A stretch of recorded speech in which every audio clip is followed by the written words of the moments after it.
If you want to do something really innovative, you have to apply a sort of first principles analysis, and don't reason by analogy.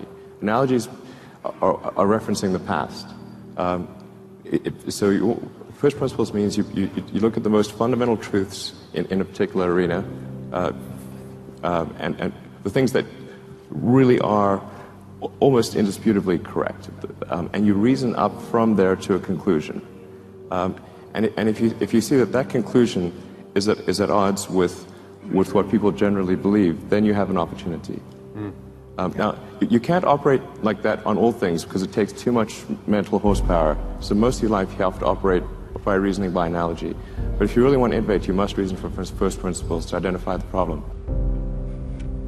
Well, I think it's important to have a very to apply critical thinking to. This may sound trite, but to apply critical thinking to what one is doing, and by that I mean just the fundamentals of logic. You know, do you have the right axioms? Are they relevant? And are you making the right conclusions based on those axioms? That's the essence of critical thinking, and yet it is amazing how often people fail to do that. I think wishful thinking is innate in the human brain. You want things to be the way you wish them to be, and so you tend to filter information that you shouldn't filter. That's the most common flaw that I see. All right, last question. 3 pieces of advice to entrepreneurs. What are your 3 pieces? I'm an entrepreneur, so you can share them with me. Okay. How would you advise me? Well, first of all, I really need to give some thought to, like, how can I provide advice that would be most helpful? And I'm not sure I've given enough thought to that to give you the best possible answer. But I think certainly being focused on something that you're confident will have high value to someone else, and just being really rigorous in making that assessment, because people tend to. A natural human tendency is wishful thinking. So a challenge for entrepreneurs is to say, well, what's the difference between really believing in your ideals and sticking to them versus pursuing some unrealistic dream that doesn't actually have merit? And that is a really difficult thing to tell. Can you tell the difference between those two things? Right. You know? So you need to be sort of very rigorous in your self-analysis. I think certainly extremely tenacious, and then just work like hell. I mean, you just have to put in, 80 to 100-hour weeks every week. Gosh. And That's then a lot of work. all those things improve the odds of success. Okay.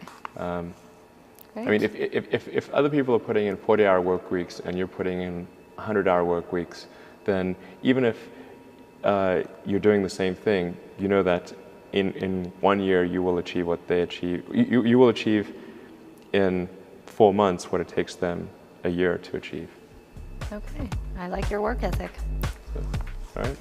Thanks, Elon. Have a high pain threshold. That's it. There's a friend of mine who's got a good saying, which is that starting a company is like eating glass and staring into the abyss. Okay, that's generally what happens, because when you first start a company, there's lots of optimism and things are great, and then so happiness at first is high. Then you encounter all sorts of issues, and happiness will steadily decline, and then you'll go through a whole world of hurt. And then eventually, if you succeed, and in most cases you will not succeed, and Tesla almost didn't succeed, came very close. I think it's very difficult to start companies and quite painful. I think that's important to bear in mind. I don't know if that's probably not encouraging. Let me put it this way: if you need inspiring words, don't do it. You had that 3rd failure in a row. Did you think, I need to pack this in?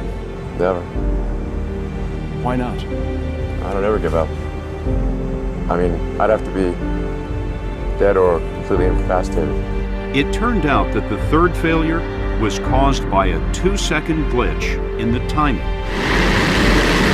8 weeks later, Musk bet the company on another flight.